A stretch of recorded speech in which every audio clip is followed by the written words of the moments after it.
Muito obrigado, Sr. Presidente. Sr. Ministro, às suas inúmeras dezenas de certezas, nós levamos dezenas e dezenas de dúvidas. O Sr. Ministro tem a certeza que o despedimento da CEO da TAP foi bem feito e nós não temos. Tem a certeza que o relatório da IGF é suficiente e é completo e nós não temos. Tem a certeza de que aquilo que fez na reunião 16, que foi dar uma instrução direta de cima para baixo à CEO da TAP e que não foi apenas uma indicação, se eu tenho a certeza, mas nós não temos, pelo contrário. Tenho a certeza que Frederico Pinheiro, quando entrou no Ministério, estava exonerado e, portanto, era um agressor e alguém que iria lá roubar o computador, nós não temos. Aliás, tenho a certeza que houve um roubo, nós não temos. Tenho a certeza que não ameaçou Frederico Pinheiro com 2 socos, nós temos 2 teses. Frederico Pinheiro, João Galamba. Imagino lá qual é a tese em que os portugueses vão acreditar. Tenho a certeza que o comportamento desvairado das senhoras foi adequado às circunstâncias. O computador estava lá há imenso tempo. Nem classificado estava aquela documentação durante muito tempo. Ele podia ter tirado 700 cópias. Porque é que naquele dia tudo se tornou tão dramático? Sr. Ministro, para lhe fazer alguma pergunta também sobre a TAP, já agora, foi vendido como uma coisa verdadeiramente extraordinária os resultados da TAP de 2022. E o que lhe pergunto é, o resultado foi cerca de 65 milhões de resultados positivos, e queria que me dissesse, por favor, quanto é que significou nestes resultados o corte de salários e quanto é que significou nestes resultados o aproveitamento do reporte de prejuízos que veio da deliberação ou da decisão do Orçamento de Estado. Ainda, perguntar-lhe também, já agora, falta ali na troca de WhatsApps com o Frederico Pinheiro, há uma mensagem que Vossa Excelência apaga. Dado que as mensagens apagadas suscitam sempre alguma curiosidade, não leva a mal, gostava de saber o que é que lá diz ou o que é que determinou o seu apagamento. Ainda, quem ficou no lugar de Frederico Pinheiro? Aquela pessoa que acompanhava a TAP, tinha os documentos classificados, ia às reuniões, sabia tudo, sabia de cor. O plano de reestruturação, quem é que ficou no lugar dele? A sua chefe de gabinete respondeu, ninguém. E, portanto, entretanto, passou um mês e é neste Ministério, com este quadro, a quem está entregue promover e tratar de todo o processo de privatização da TAP, sendo que, relembra aliás, os tais documentos que não se encontram lá nenhum, estão no computador e o computador não está no Ministério. Entretanto, Sr. Ministro, uma pergunta para nós importante é esta, e vai ser importante no futuro, creio.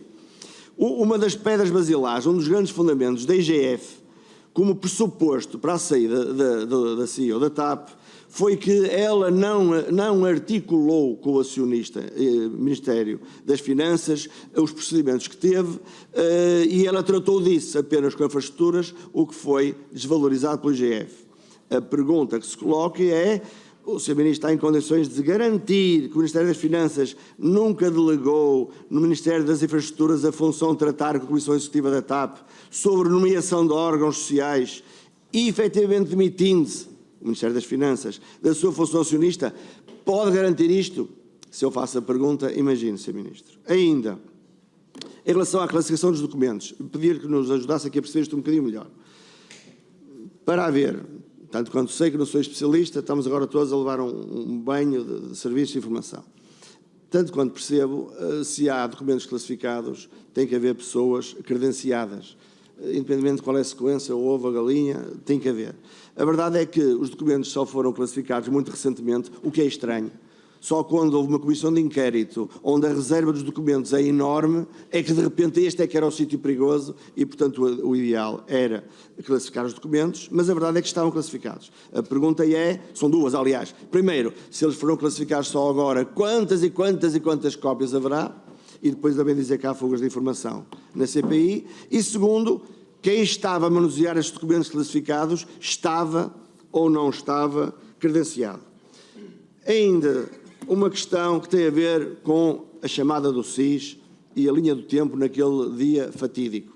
Sr. Ministro, já tivemos 4, 5, 6 versões e eu, como sugestão e com alguma caridade cristã, ia-lhe propor que o Sr. Ministro, com calma, amanhã ou depois da manhã, se sentasse com o seu chefe de gabinete e conseguisse construir uma linha do tempo em que nos desse a 7ª versão, mas a definitiva, do que aconteceu, quem é que falou a seguir, quem é que chamou, para nós conseguirmos de uma vez só ver quantos membros do Governo é que foram chamados, quase metade, e afinal quem é que chamou quem e quem é o responsável.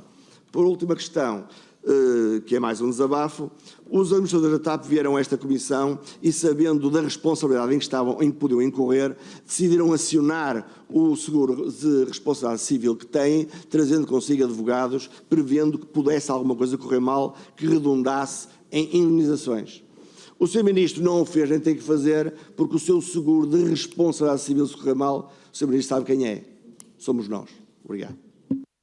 Sr. Ministro. Muito obrigado, Sr. Presidente. Sim, tinha a certeza que estava exonerado, já expliquei porquê. Sr. Deputado, sou aqui, já ontem eu tinha feito, em relação a mulheres, as desvairadas das senhoras, disse o Sr. Deputado. E ontem o Sr. Deputado, não leva mal, mas ontem o Sr. Deputado usou uma versão do mas ela estava de minissaia, quando disse porque é que se puseram à frente do agressor. É uma versão nova do mas ela estava a provocar, ela estava maquiada. Peço desculpa. Eu noto apenas que usou agora desvairadas. Isto não vai continuar, o Sr. Ministro não vai para aqui mentir, nem pense nisso. Isto não é o Jardim Escola do Galamba. Eu não lhe vou admitir isso. Sr. Deputado, Sr. Ministro, vamos tentar respirar um bocadinho fundo.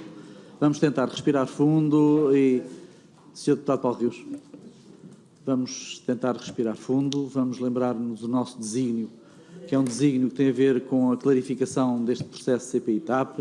Vamos lembrar-nos que temos que clarificar um processo para o país, para os portugueses. Vamos, Sr. Ministro, peço-lhe que responda às questões do Sr. Deputado Paulo Rios, obviamente com a urbanidade com que sempre o faz e a forma como também, com a mesma urbanidade com que sempre o Deputado Paulo Rios o faz. E, portanto, vamos com essa bidirecional urbanidade, vamos tentar continuar a nossa reunião.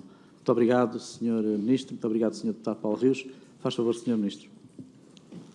O SMS apagado era irrelevante, dizia qualquer coisa como e eu apaguei porque achei que ele já não era necessário, porque ele só faria sentido se ainda fizesse sentido presumir que o Frederico Pinheiro era leal ao gabinete e que estava a desempenhar as suas funções respeitando o que se espera, e por isso é que eu a apaguei. E a mensagem diz alguma coisa, como é que é? Portanto, eu mando aquela mensagem que diz aquela que é pública, então não tinhas, manda lá os documentos, e eu a seguir acrescento alguma coisa e como é que é possível tu criares estes problemas? E depois eu pensei assim, mas que estúpido, então eu estou a acusar quer dizer, essa mensagem faz sentido para alguém que pode ter cometido um erro, mas eu, de facto, quando mandei aquela mensagem, disse, mas o que é que eu estou... Isto presume que ele está de boa fé, coisa que eu naquela altura já não... Portanto, foi essa a mensagem que eu apaguei. Não, Sr. Deputado, não tenho agora o conteúdo exato, mas era isto, no fundo, que ela dizia. Sobre...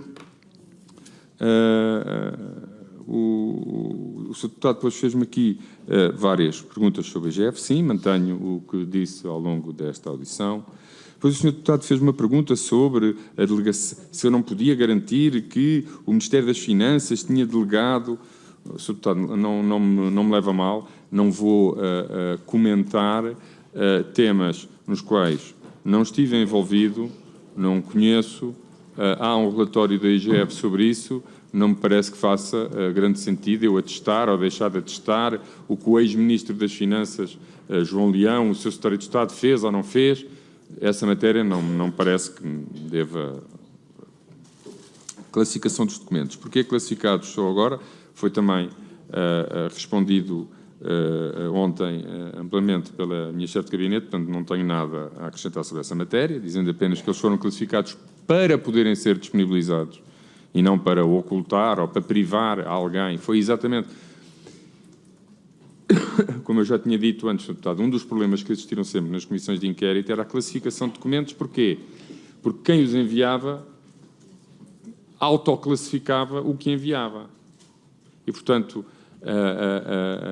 a minha chefe do meu gabinete entendeu propor este procedimento que me parece, de facto, adequado. Agora, existe um modo de classificar documentos que são enviados para a CPI de uma forma que eu não conhecia. Repito, eu não sei, só acho que isto nunca tinha sido feito, porque confirmo que em todas as comissões de inquérito houve sempre este debate.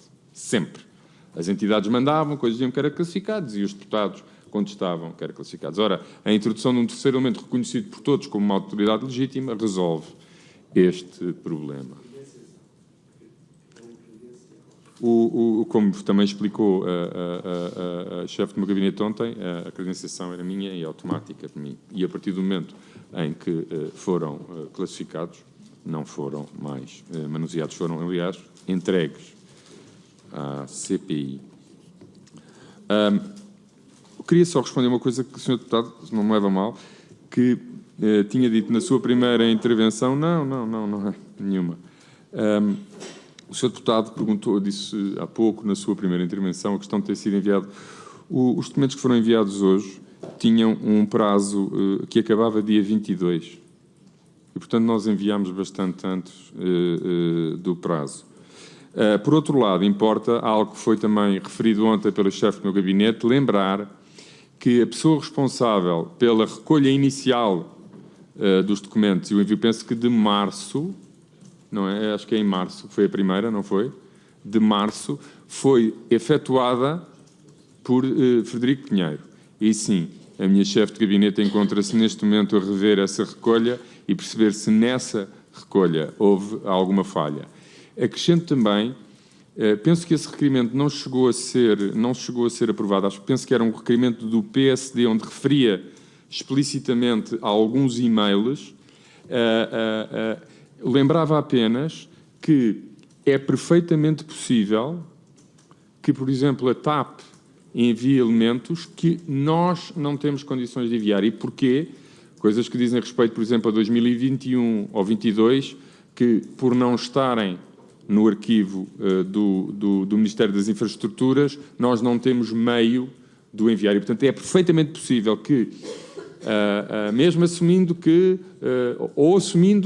que Frederico Pinheiro recolheu tudo bem, ou que agora a minha chefe de gabinete, verificando o que foi recolhido, detecta alguma falha e acrescenta algum documento. Mesmo assim, é possível que depois dessa correção ainda haja uma discrepância entre os documentos enviados pelo Ministério das Infraestruturas e os enviados pela TAP por esta razão.